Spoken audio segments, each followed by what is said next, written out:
incumbent barangay at SK officials, tuloy ang ligaya.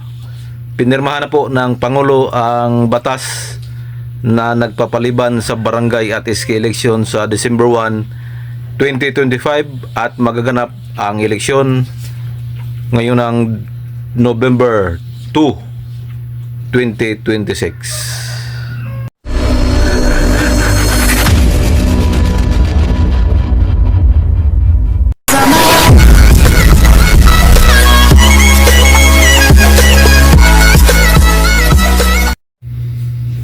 Hello, good morning, good morning. Panibagong araw na naman mga kapobre. Araw po ngayon ng Huwebes. Isang mapagpalang araw sa inyong lahat. Panibagong vlog na naman tayo ngayon mga kapobre. So kahapon, August 13, at good news sa mga incumbent barangay at SK. Permado na po ang panukalang batas na nagpapaliban sa barangay at SK election ngayong December 1, 2025. Ika nga, tuloy ang ligaya.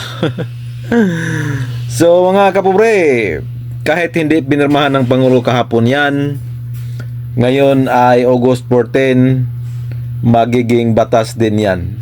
So ibig sabihin, walang kawala ang panukalang batas na yan. Kasi nga ngayong araw ay expected po na maglalaps din in tuluyan. So ganun rin ang mangyayari. Magiging Republic Act din yan. So ngayong umaga mga kapobre, pag-usapan natin kasi nagbigay na po ng pahayag ang liga ng mga barangay at malaki po ang kanilang pasasalamat sa Pangulo na pinirmahan ang panukalang batas na nagpostpone sa barangay at SK election. At sino ba namang hindi matuwa niyan?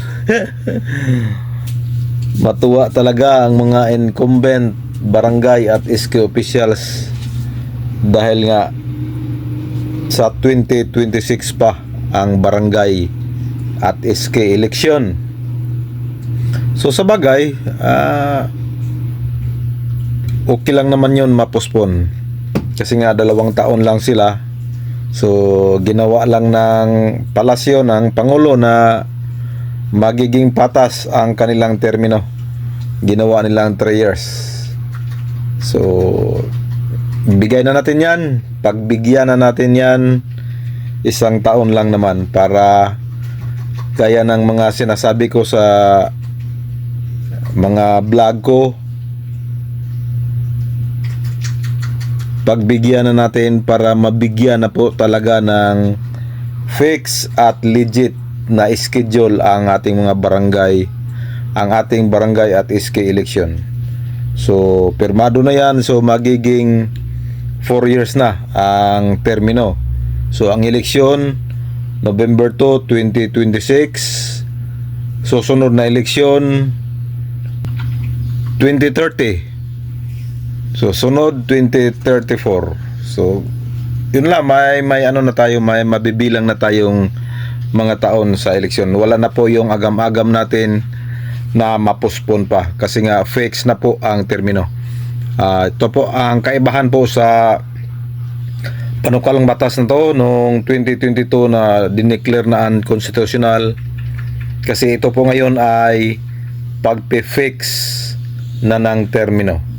Noong 2022 na dineclare na unconstitutional is postponement lang po yun, hindi po pinipix ang termino. Ngayon po ay fix na po, 4 years na po, 2 terms.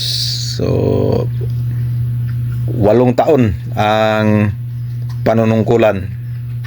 So okay na yun, at least mahaba-haba na yung isang termino para naman makapag-accomplish ang mga barangay official sa kanilang mga projects. So, 'di ba? So, ulitin ko, ibigay na natin 'yan. 1 taon lang 'yan, madali lang 'yan. sunod na taon is 2026 na. So, maghanda-handa na lang yung gustong kakandidato at yung may mga plano, mas mahaba ang yung preparasyon ngayon. So, paghandaan nyo yan dahil nga medyo mahaba ang termino, 4 na taon na. Kaya kailangan yung habaan ang iyong preparasyon. So, yun lang ang ating quick update. Magandang umaga. God bless. Bye-bye.